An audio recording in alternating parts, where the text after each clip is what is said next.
Kita ke informasi pertama, saudara. Diduga akibat korsleting listrik, 2 rumah di Kota Bekasi, Jawa Barat terbakar. Sulitnya akses sempat membuat petugas kesulitan menjangkau ke lokasi.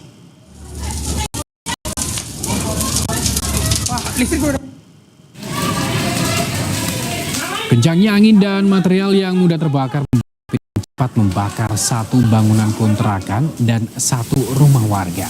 Padatnya permukiman sempat membuat petugas damkar kesulitan menuju lokasi kebakaran. Api berhasil dipadamkan setelah 4 mobil pemadam kebakaran diterjunkan ke lokasi. Polisi masih melakukan penyelidikan penyebab kebakaran.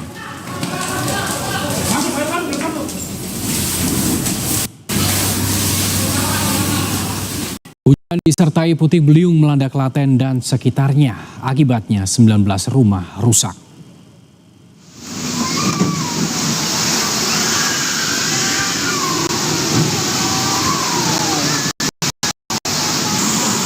Dalam video amatir warga, puting beliung terjadi di Desa Kenaiban, Juwiring, Klaten, Jawa Tengah pada Senin sore. Kencangnya angin membuat sebuah warung mie ayam yang berada di jalan pun roboh. Selain merobohkan warung, puting beliung juga terjadi di 14 desa lainnya dan merusak total 19 rumah.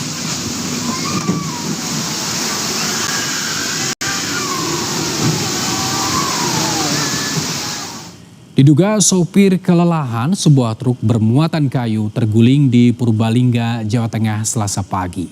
Akibatnya sopir terjepit di dalam truk.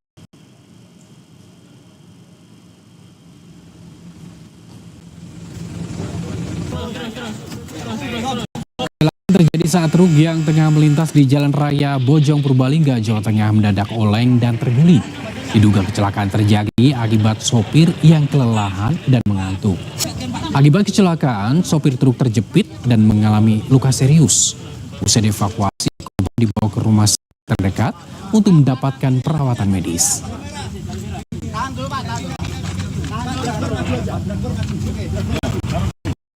Alhamdulillah, survivor dapat kami evakuasi pukul 6.35 dengan kondisi selamat. Selanjutnya, survivor kami bawa ke Rumah Sakit Siaga Medika. Saudara, penertiban bangunan liar di sepanjang bantaran Kali Sekunder, Kabupaten Bekasi, Jawa Barat, ricuh.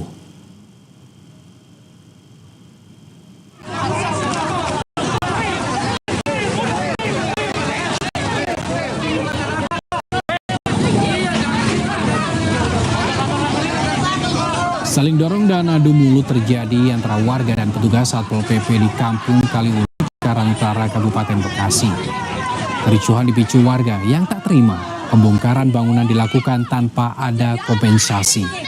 Di tengah proses pembongkaran, seorang warga histeris hingga jatuh pingsan karena kelelahan saat berusaha mempertahankan rumahnya. Meski ditolak warga, petugas tetap melanjutkan pembongkaran dengan alasan lokasi tersebut masuk kawasan larangan dan rawan banjir. Pemerintah berencana menormalisasi anak kali Cilma Abang dan mengembalikan fungsi sebagai ruang terbuka hijau.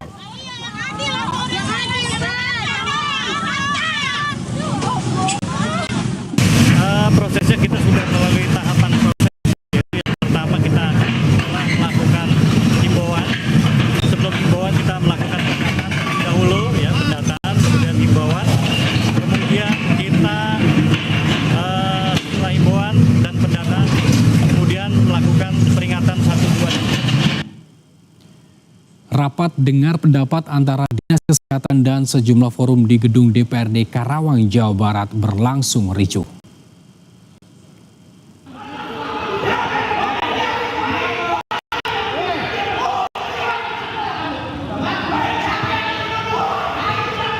Kericuhan terjadi akibat kesalahpahaman antara Dinas Kesehatan dan forum yang hadir.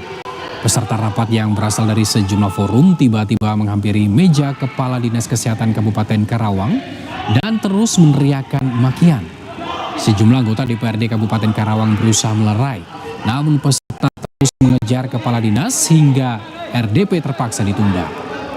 Rapat ini membahas dugaan malapraktik yang terjadi di Rumah Sakit Hastin Rengas Dengklok. Sudah pernah statement di media ada tidak ada ditemukan indikasi malpraktek, baru menyampaikan seperti itu, sehingga ada mispersepsi ya, miskomunikasi antara pemohon dengan pihak karena pada hari ini tidak bisa menghadirkan laporan audit investigasi, sehingga kami Komisi 4 DPR Kabupaten Karawang memutuskan untuk dipending sampai nanti Dinas Kesehatan bisa memberikan laporan tentang audit investigasi.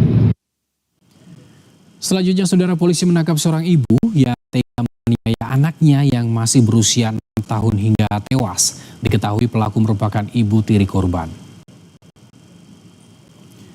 Korban tewas usai mengalami penyiksaan selama 3 hari di rumahnya di kawasan Rawapanjang, Bojonggede, Kabupaten Bogor. Sang ibu tiri dan ayah kandung korban langsung ditangkap dan menjalani pemeriksaan intensif. Dari keterangan sang ibu, korban mengeluh sakit setelah 3 hari mengalami penganiayaan. Pada hari keempat, korban tak kuasa menahan sakit akibat sejumlah luka yang diterimanya dan akhirnya meninggal.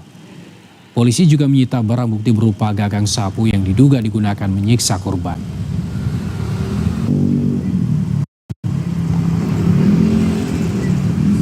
Ibu dari korban tersebut diketahui melakukan penganiayaan ke anaknya, ditemukan beberapa luka di sekujur tubuhnya, bagian wajah, punggung, dan bagian dari tubuh korban. Tentunya motif apa yang mendalami dari perlakuan penganiayaan terhadap anaknya itu masih terus kami dalami saat ini. Polisi menggerebek pabrik ekstasi rumahan di kawasan Kedoya Utara, Jakarta Barat.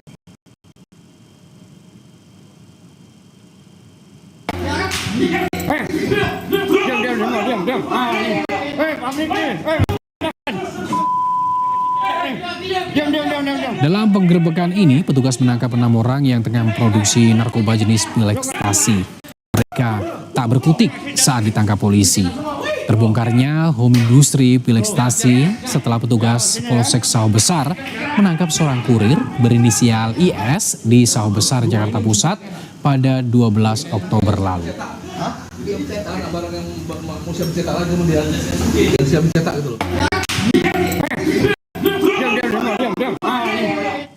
Saudara, dunia pendidikan berduka atas meninggalnya mahasiswa Universitas Udayana Timothy Arda Saputra.